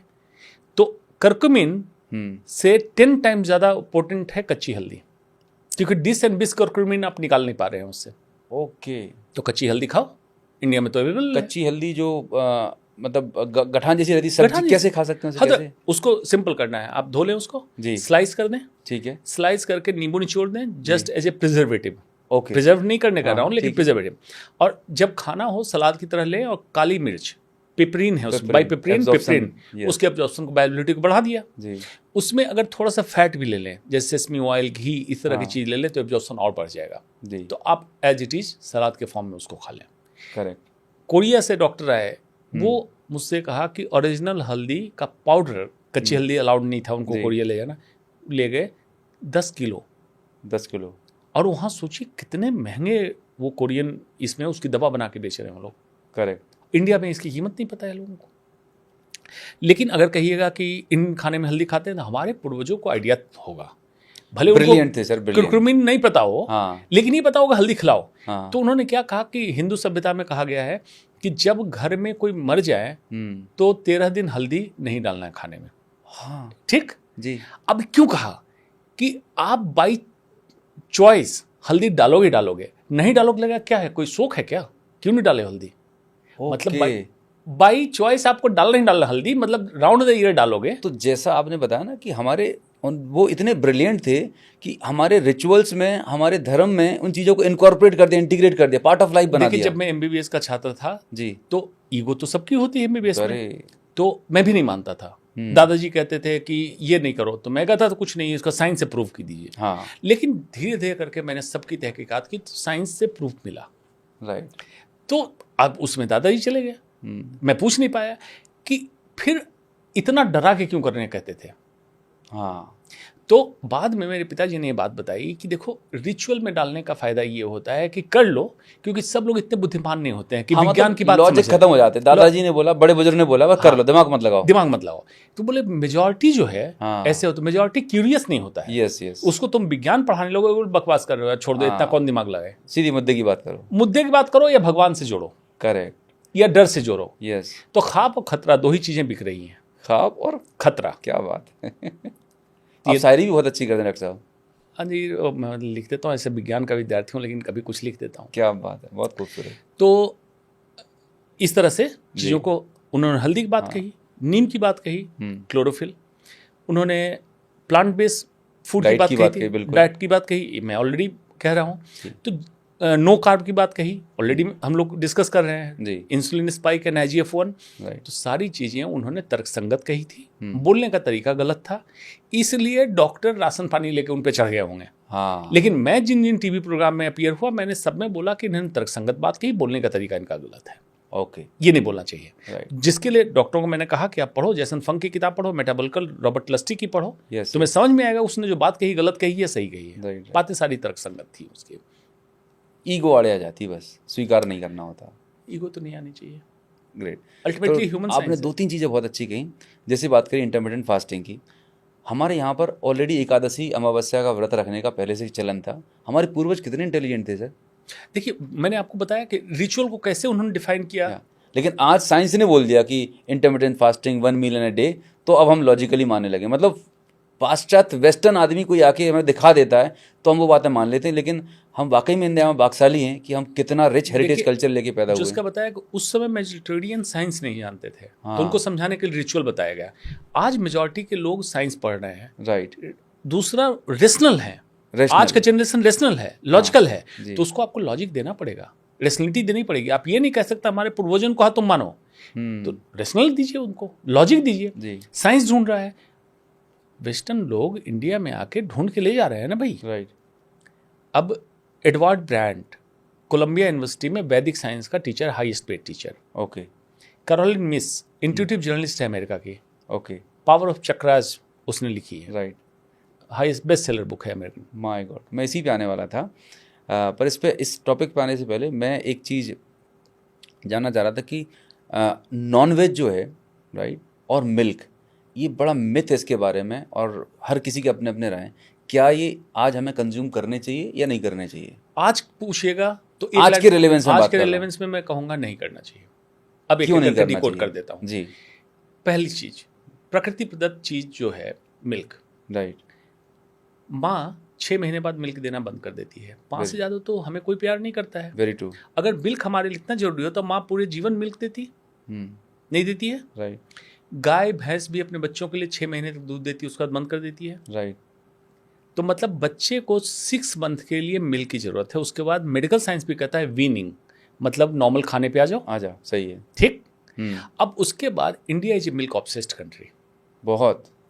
अगर बच्चा मिल्क नहीं पी रहा है तो उसको मारते हैं, कूटते हैं सर, धुन देते हैं। 4,30,000 लीटर मिल्क कंजम्पशन इंडिया का है पर डे। 1,20,000 लीटर प्रोडक्शन है पर डे। तो ये मिल्क कहाँ से आ रहा है? लोगों को समझ में नहीं आ रहा है। अच्छा चलिए, तो ये कैसे सिंथेटिक केमिकल चलिए आपको हम दिखा देते हैं जहाँ जहाँ मिल्क बन रहा है, किस तरह से यूरिया से और रिफाइंड ऑयल और किन किन चीज़ों से मिल्क बनता है। मिल्क है ही नहीं उसमें, और इसीलिए शायद कैंसर के रिस्क बढ़ रहे हैं। WHO ने बोला है कि जो वाइट जो है ना, ये again it's going to create a havoc in India. बिल्कुल। My God. अच्छा अब चलिए, कुछ लोग कहते हैं कि हमारा तो माखन चोर का देश है, कृष्ण कन्हैया का देश है, और ये है। चलिए उस पर चर्चा कर लेते हैं जी। मैया मोरी मैं नहीं माखन खायो, माखन बोला। ठीक जी। वो फैट है। हाँ। तो घी खाने कहाँ मना कर रहे हैं? नंबर 1। नंबर 2, एक यशोदा के पास इतनी गायें थी जी, कृष्ण चराने जाते थे, तो क्या अपने बेटे को माखन नहीं खिला सकती थी? खिला सकती। ये तो माँ बेटे का दुलार है, राइट, प्यार है, जो ये चल रहा था जी। अब उसको सूरदास ने, अब अलंकार, अतिशयोक्ति अलंकार तो हमारे कभी भी लिखते हैं, रामचरितमानस में तुलसीदास ने भी कर दिया जी। तो अब उन्होंने लिख दिया, भोर भयो गैयन के पीछे मधवन मोही पठायो, 4 पहर बंसी बट भटक्यो, सांझ परे घर आयो, मैया मैं कब माखन खायो।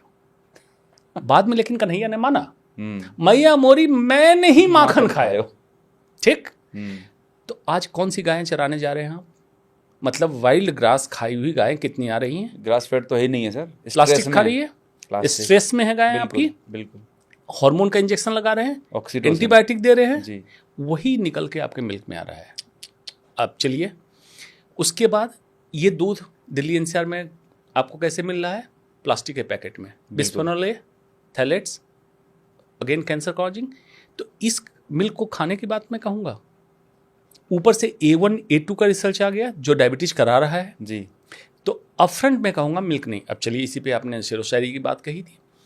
मैं छोटी जगह पैदा हुआ जी, गंगा के तट पे घर था राइट। बगल में मंदिर, एक साइड बागीचा।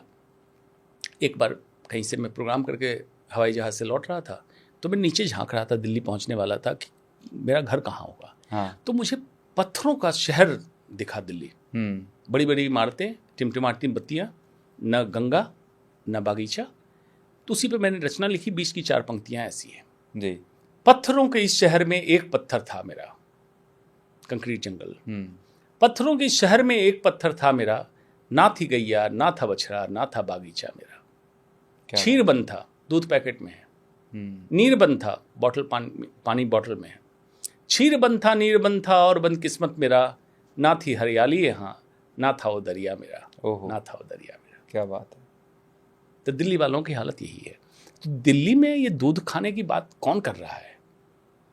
बीमार हो रहे हैं, बीमारी खरीद रहे हैं पैकेट में। सर XY ब्रांड पीता है रोज इंडिया। अच्छा, कैल्शियम की कमी हो जाएगी सर दूध नहीं लेंगे तो? रागी में उससे ज़्यादा कैल्शियम है, पढ़ लें कंपोजिशन। मैं तो हर चीज़ का सोल्यूशन भी बता रहा हूँ।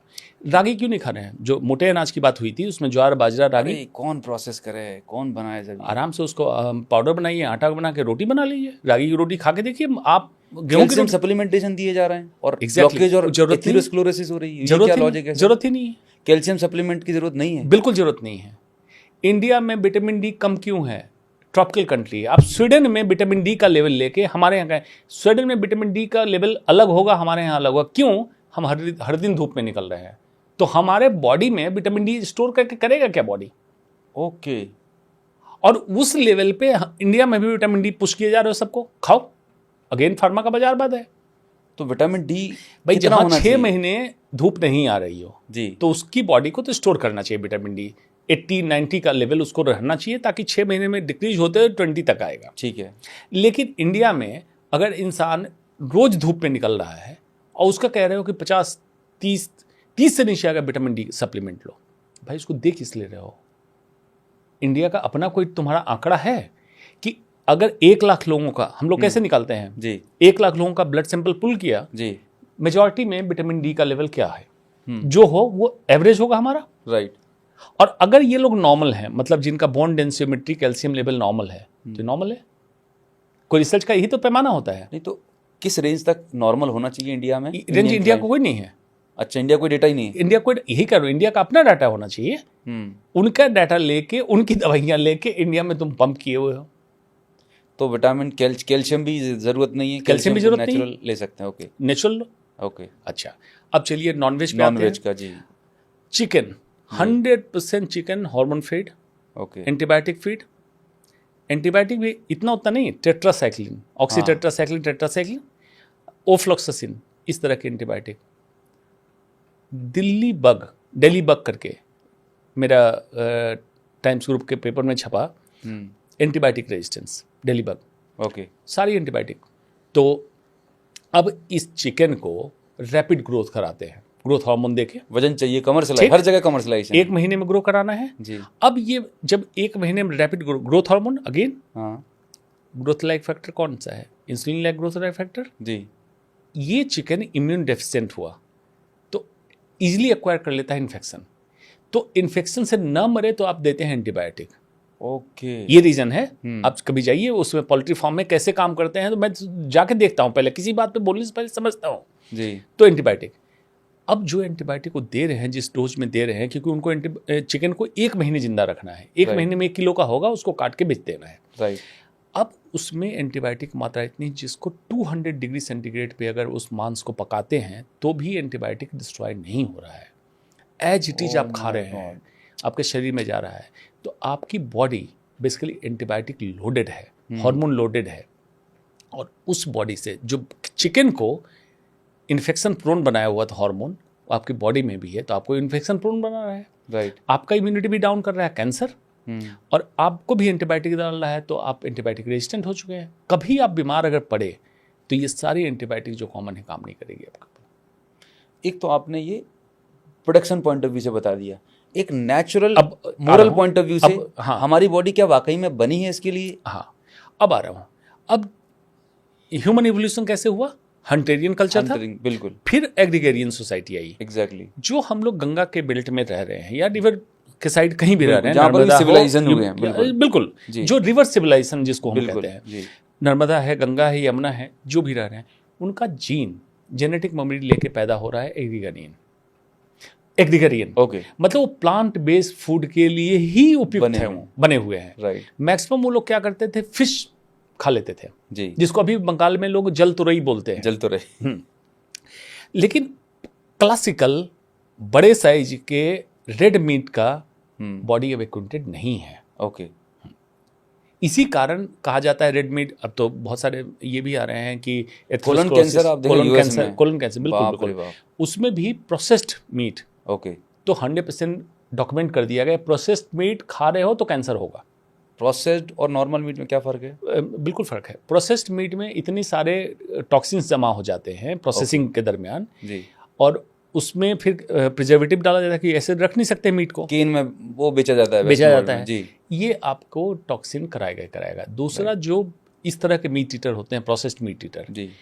वो कॉन्स्टिपेटेड होते हैं। ओके, यूके में तो हालत ये है कि संडे को एक हफ्ते का न्यूज़पेपर लेके टॉयलेट में बैठते हैं, क्योंकि उनको इतनी देर बैठना है टॉयलेट में, एक ही दिन जाते हैं My टॉयलेट। God। तो ये भी देखा गया कि ऐसे लोग कॉन्स्टिपेटेड होते हैं, जी। तो कोलन के अंदर टॉक्सिन्स उनका Accumulate ज़्यादा हो जाते कॉन्टैक्ट रहता है। जी। कोलन कैंसर ज़्यादा कॉमन है, प्रोस्टेट कैंसर में ज़्यादा कॉमन है, महिलाओं में ब्रेस्ट कैंसर और एंडोमेट्रियल कैंसर ज़्यादा कॉमन है ऐसे लोग। मिल्क और नॉन वेज। बिल्कुल नॉनवेज। My God. दर्शकों, मैं आपको ये बोलना चाहूँगा कि ये जो पॉडकास्ट है, अगर आप इस पॉडकास्ट पे पहली बार आएँ तो सबसे पहले तो चैनल को सब्सक्राइब कर लें, और इस पूरे पॉडकास्ट को पूरे परिवार के साथ इत्मीनान से देखिए। ये आपकी और आपके परिवार की ज़िंदगी बदल के रख देगा। तो डॉक्टर साहब, इसी तारतम्य में अब मैं आगे बढ़ना चाहूँगा आपके साथ कि हमारी मेंटल, हमारे अंदर जो इमोशंस रहते हैं, medical science currently physical body पे काम कर रहा है। चूँकि आपने दर्शन फिलोसफी पढ़ी और मेरा भी थोड़ा सा इंटरेस्ट है। हमारे वेदांतों में बोला जाता है कि हमारे बॉडी के 5 लेयर ऑफ एग्जिस्टेंस रहते हैं। अब पास्ट के painful memory, trauma, stress, grief, anger, resentment हमने स्टोर करके रखा हुआ है। कितने इलाज करा लें, कितने टेस्ट करा लें, लोग ठीक नहीं हो रहे। तो आपका क्या मानना है कि क्या सही अप्रोच होनी चाहिए? क्या इनका कोई कनेक्शन है हमारे इमोशंस का और हमारी हेल्थ से? जितने टेक्नोलॉजी, जितने इंस्ट्रूमेंट्स आए हैं जी, वो इस चीज़ को डिटेक्ट नहीं कर पा रहे हैं। लेकिन जिसको हम कह सकते हैं ऑब्जर्वेशनल स्टडी, जो हम ऑब्जर्व करते हैं कि वैसी फीमेल जो बहुत जेलस, एंग्सस, ऑप्रेस, दमित इच्छा रखती हैं, हाँ, अपने इमोशंस को दबाई हुई हैं, हाँ, दूसरों से बहुत कंपैरेटिव करते रहती हैं, उनमें ब्रेस्ट कैंसर, ओवेरियन कैंसर ज़्यादा देखा गया है। मतलब आपकी ऑब्जर्वेशन है? मेरी नहीं, सारे ऑन्कोलॉजिस्ट okay. ऑब्जर्वेशन है, मेरी भी है, Okay. सारे ऑन्कोलॉजिस्ट की है। अब उस पर फिर हमने सोचा कि भाई साइंस कैसे इसको मानेगा, राइट, कि कोई मशीन तो इसको डिटेक्ट नहीं कर रहा नहीं कर है। पा रही। इसमें ऐसा है कि जब कोई बहुत स्ट्रेस में रहेगा, पास्ट मेमोरी को कैरी करेगा, जेनेटिक मेमोरी होती है, हाँ, अच्छा, हाँ, उसको कैरी करेगा, तो ऐसे लोगों में कॉर्टिसोल ज़्यादा सर्ज मारेगा, बिल्कुल रहेगा, परसिस्टेंट सर्ज रहेगा, बिल्कुल, शुगर हाई करेगा कॉर्टिसोल, 100%। फिर इंसुलिन हाई, फिर insulin like growth factor high. ऐसे लोगों को विसरल फैट ज़्यादा होगा। हाँ, यस यस। तो हमें लगा कि कोरिलेट तो हो जाएगा, समय के साथ ऐसी टेक्नोलॉजी आएगी जो कोरिलेट कर देगा। ओके, एक दूसरा, साइंस तो हमारा नहीं मानता पुनर्जन्म, पूर्व जन्म। हाँ, नहीं मानता। इसको मैं दूसरे तरीके से समझाता हूँ कि ये जो बॉडी है, जी, क्या यही बॉडी दोबारा जन्म लेगी? तो उस पर मैं क्वेश्चन करता हूँ कि भाई बॉडी को तो जला दिए, राइट, तो जो भला बुरा किया तो ऊपर हिसाब किसका होगा? आत्मा तुम कह रहे हो कि दूसरे में चला गया, तो हिसाब किसका होगा? बॉडी जल गई, आत्मा चली गई दूसरे में। कर्म जो किए, जो कर्म बंद लेके जा रहे हैं। अब भाई तो पुनर्जन्म नहीं है। चलिए, अब मैं कहता हूँ कि जो मैं आज हूँ, मैं जो पैदा हुआ मैं वही हूँ। 2 साल बाद में जो था, 10 साल में जो था, 15 साल में जो था, या आज जो हूँ, बदल गया? क्या वो सभी वही है जो मैंने देखा है, या कुछ और भी है? जैसे आप कहते हैं कि प्रीमिन्यूशन, कुछ चीज़ें आपको लगता है डेजा वू देखा हुआ है। मेरे अंदर डीएनए कौन सा है? मेरे माता पिता, उनके माता पिता, उनके माता पिता, उनके माता पिता, कितने संतति ऊपर चले जाइए तो सबका कुछ न कुछ अंश आया है। हाँ हाँ। तो ये अंश चलता रहा, उसमें जेनेटिक मेमोरी बनती रही मेरे तक आई। अब जब तक मैंने मैरिज की, मेरे बच्चे में गई, अब जब तक ये सिलसिला चलता रहेगा, ये पुनर्जन्म होता रहेगा उस जेनेटिक मेमोरी का। ओके। जिस दिन कोई वंशज डिसाइड करेगा कि मुझे अपने स्पर्म का ट्रांसफर नहीं करना है जी, या अलग संतान आगे नहीं पैदा, सही, उस दिन मोक्ष की प्राप्ति, लिबरेशन हो गया उस जेनेटिक मेमोरी का, वो खत्म हो गया। राइट। तो इस जेनेटिक मेमोरी को जो लेके हम जीते हैं, तो बहुत सारी चीज़ें आपको लगता होगा, जिसमें सिगमंड फ्रॉइड का ड्रीम एनालिसिस में बहुत सारी चीज़ें हैं जो कि अभी भी अनएक्सप्लेन्ड है। बहुत सारी चीज़ें सिगमंड फ्रॉइड ने एक्सप्लेन कर दी है जी। बहुत सारी चीज़ें अनएक्सप्लेन्ड है कि ये इस तरह का ड्रीम आया क्यों। उसमें सिंपली आप ये नहीं कर सकते जो हमने देखा। राइट। आप एक चीज़ देखते हैं, मैं एक चीज़ देखता हूँ, दोनों साथ बैठ के देख रहे हैं, आप कुछ और सोचते हैं, मैं कुछ और सोचता हूँ। क्या हमारे पास्ट जो हमने अपने होशो हवास में देखा उसी का प्रतिफल होता है या कुछ और भी होता है? ये बहुत डीपर सब्जेक्ट है। ग्रेट। तो डॉक्टर साहब, काफ़ी कुछ चीज़ हमने डिस्कस की, डाइट के बारे में, कैंसर के बारे में, सब चीज़ों के बारे में। आपके लाइफ का, आपकी मेडिकल प्रैक्टिस की लाइफ का कोई ऐसा केस, कोई ऐसा इंसिडेंट जिसने आपको अंदर से बहुत ट्रांसफॉर्म किया हो? क्योंकि आपकी एजुकेशन तो नॉर्मल ही रही, सभी डॉक्टर्स की होती है, लेकिन एक साधारण डॉक्टर का परसेप्शन और आप जिस तरीके से बात कर रहे हैं, कोई ऐसा वाकया शेयर करना चाहेंगे? एक चीज़ आज भी अनसुलझी पहेली है मेरे लिए, मुझे भी समझ नहीं आता है कि हुआ क्या था उसमें। मैं एमएस सर्जरी ख़त्म करके अलीगढ़ से अहमदाबाद गया था एमसीएच करने के लिए। लैंग्वेज की भी थोड़ी दिक्कत थी, मैं बिल्कुल जूनियर था।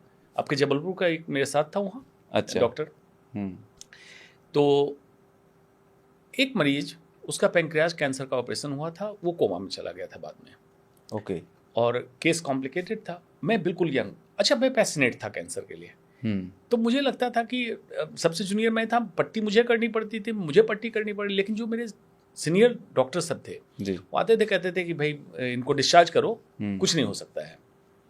तो उनके सामने तो कहना पड़ता था, लेकिन अलग से मैं समझाता था कि डिस्चार्ज मत ले जाना, पट्टी मैं कर दूंगा और डायरेक्टर से बोल के मैं दवाई ले आऊँगा। अच्छा, ये मैं करता था। लेकिन सच बताऊं, मेरे पास कोई उसका एविडेंस नहीं मैंने क्यों बोला था, लेकिन मुझे लगा कि यार ये तो मतलब बड़ा थ्योरेटिकल और बड़ा नॉन सिंपैथेटिक बात मैं कह रहा हूँ मरीज को। हाँ, लॉजिकल नहीं बोल रहा, लॉजिकल नहीं बोल रहा हूँ। तो मैंने कहा कि एक काम करो, इनके बगल में बैठ के तुम ओम नमः शिवाय करना। अच्छा, अब मैं क्यों बोला मुझे नहीं मालूम, मेडिकल साइंस के हिसाब से मुझे जरूरत नहीं थी बोलने की। हो गई बात। अब वो कोमा में चलता रहा, 40 दिन हो गए। मुझे 40वें दिन फ़ोन आता है नर्स का कि अंशुमान भाई, गुजरात में कल्चर है भाई बोलने का, अंशुमान भाई, उसका नाम भी मुझे याद है अभी, मरीज का। अच्छा, हाँ। तो ये मरीज जो उस बेड पे है, जो कोमा में था, वो आपको बुला रहा है। मैंने कहा ऐसे किसके बारे में बोल रहा हूँ? मैं उसी के बारे में बोल रहा हूँ। तो मैंने कहा कि वो होश में आ गया। मैं दौड़ा हुआ वहाँ पहुँचा, 40 दिन दौड़ा हुआ वहाँ पहुँचा। तो उसने मेरा हाथ पकड़ा, बोला अंशुमान भाई, ओम नमः शिवाय मैं भी करता था। Oh my God. और मैं उसको देख रहा हूँ कि यार मेडिकली तो ये कोमा में था और मुझे विश्वास नहीं हो रहा, मैं जूनियर डॉक्टर हूँ, मुझे विश्वास नहीं हो रहा। मैंने कहा प्रद्युम्न भाई नाम था उसका। मैंने कहा प्रद्युम्न भाई, तुम्हें कैसे पता कि मैंने ओम नमः शिवाय करने बोला है? बोला कि मैं सब सुनता था, तुम वहाँ डायरेक्टर के पास गए थे दवाई के लिए, वहाँ भी मैंने देखा था तुमको। मैंने कहा तुम तो बेड पे थे। ये मेडिकल साइंस आज तक मैं एक्सप्लेन नहीं कर पाऊँ, लेकिन ये रियल स्टोरी है, रियल घटना है। बाद में मुझे गोल्ड मेडल मिला गुजरात यूनिवर्सिटी में, दिल्ली में आ चुका था। तो मैं जब गया तो प्रद्युम्न भाई मुझसे मिलने आया। उसने बोला कि मेरी बहन लंदन में थी, वहाँ से उसने घड़ी भेजी थी जी, मैं जब ठीक हुआ था, लेकिन तुमको मैंने इसलिए नहीं दिया कि तुमको लोग फेल कर देते कि इसको घड़ी दी, बाकी लोगों को नहीं दी। तो आज मैं लेके आऊँ, तुम्हें गोल्ड मेडल मिला। फिर वो मरीज पोरबंदर का था, पोरबंदर मुझे ले गया, द्वारका ले गया घुमाने के लिए। ये मैं कनेक्शन मानता हूँ कि डॉक्टर मरीज का कनेक्शन ये है। क्या बात है। हाँ। तो गूज बम्स आ गए मुझे सुनते हुए कि वाकई में मैं बोलता हूँ कि जहाँ पर लॉजिक खत्म होता है वहाँ से परमात्मा का मैजिक शुरू होता है। There is something bigger powers in this universe जो शायद बहुत सारी चीज़ें कंट्रोल कर रही हैं, मैनेज कर रही हैं। मतलब ऐसा एक्सपीरियंस मैं भी करता हूँ और आपका तो गजब का एक्सपीरियंस है, बहुत ही अद्भुत।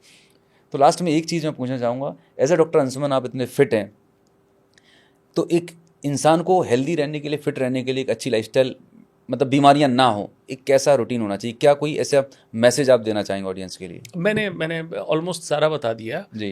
कि फर्स्ट लव योरसेल्फ, अपने आप से मोहब्बत करो। लोग दूसरों से मोहब्बत उम्मीद करते हैं, पहले अपने आप से तो मोहब्बत कर लो, तब तो दूसरे करेंगे तुम्हें मोहब्बत। राइट। दूसरा, आत्मविश्लेषण जरूर करो, आत्मचिंतन, आत्ममंथन, आत्मविश्लेषण जरूर करो। उसमें हो सकता है आपसे कुछ गलती हो जाए, आप कोशिश करो अगली बार ना करो। और कुछ अच्छा कर दिया, दरिया में डालो, उसके लिए ज़्यादा क्रेडिट लेने की जरूरत नहीं, हो गया होगा तुमसे अच्छा। अपनी ज़रूरतें कम करनी है। ज़रूरतें हम होर्ड करते हैं, मतलब आप अलमीरा भी खोलेंगे तो पता चला गया बहुत सारी चीज़ें ऐसी रखी हुई जो आपकी ज़रूरत की नहीं है। राइट। उसको निकालिए अपने जीवन से। सिमिलरली चीज़ों को निकालिए। अगर आप किसी के काम आ सके तो जरूर करिए। That actually gives serotonin surge. Dopamine की बात हुई थी, जी जी। अब मैं कह रहा हूँ serotonin surge. Serotonin gives happiness. Happiness सतत यात्रा है। हेडोनिज्म, सुखवाद, जो डोपामिन मिलता है वो एक डेस्टिनेशन है। मूवी देख लेते हैं, पॉपकॉर्न खा लेते हैं, एक डेस्टिनेशन है जी। लेकिन हैप्पीनेस सतत यात्रा है। जब आप किसी को कुछ करते हैं, किसी के काम आते हैं, सतत यात्रा, काम करेंगे आप निकल लेंगे, दूसरी जगह पहुंच जाएंगे। ये चलते रहना चाहिए जी। बस छोटे छोटे बदलाव कीजिए, बहुत बड़ी बातें तो कई लोग भगवाधारी कर रहे हैं, हम लोग तो बात वही करें जो रेशनल और लॉजिकल हो। Great great.